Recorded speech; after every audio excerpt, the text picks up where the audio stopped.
Once Upon a Time in Hollywood.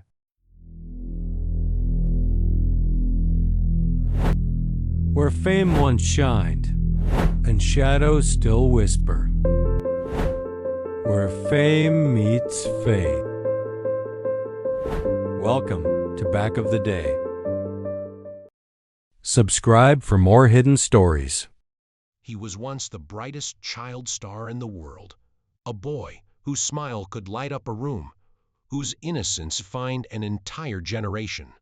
But behind the laughter, behind the fame, was a story of loneliness, control, and the heavy price of childhood stardom.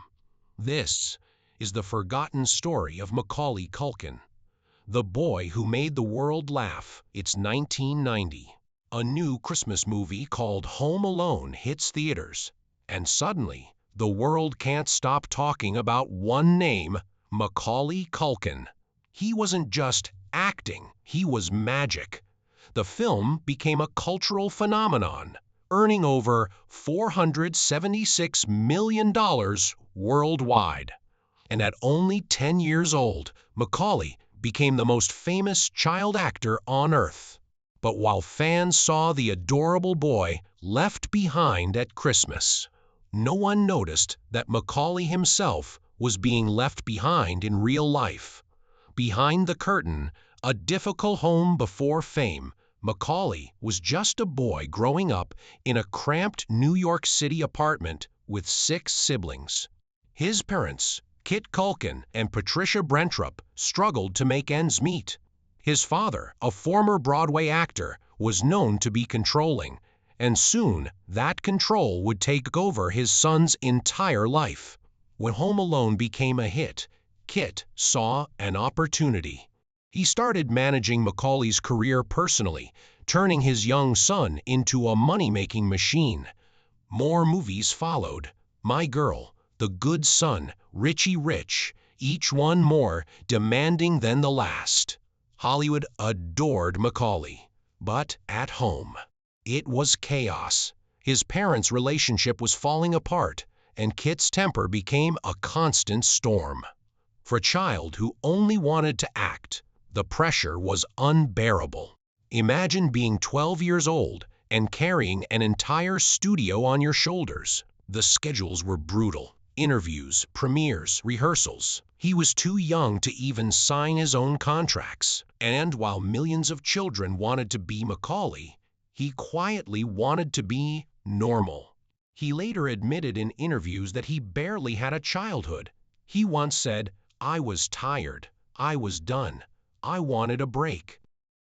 But for his father, the show could never stop. Every new role meant more control, more fame, and more money. By the mid-90s, the pressure finally shattered the family. Macaulay's parents separated, and what followed was a long, painful custody battle, not just over the children, but over his millions of dollars. For the first time, the world saw beyond the Hollywood smile, a young boy caught in a storm of adult greed. During legal fight, Macaulay took an extraordinary step. He legally removed both his parents' names from his fortune, placing his assets under a trust controlled by an accountant. He wasn't trying to be rebellious. He was just trying to breathe. After Richie Rich in 1994, Macaulay disappeared. No red carpets, no interviews, no movies. The boy who ruled Hollywood simply walked away. People called it a downfall. But in truth, it was a rescue mission to save what was left of himself. He went to school. He learned what it meant to be a teenager. He read books, made friends, and for the first time, lived without cameras following his every move. Still, fame has a way of haunting those who never asked for it. Everywhere he went, the world remembered Kevin McAllister. He couldn't escape his own shadow. In the early 2000s, Macaulay slowly returned to the spotlight, but this time on his own terms. He appeared in Party Monster and Saved, roles that showed a darker, more mature side. He even joined a comedy band called the Pizza Underground, performing just for fun. It wasn't about money anymore. It was about freedom. He said in one interview, "I'm not broken. I've just been through a lot." And those words captured the quiet strength of someone who had seen fame, lost peace, and found himself again. Through the years, Macaulay faced rumors, ridicule, and endless tabloid headlines. People speculate about his health, his relationships, even his sanity.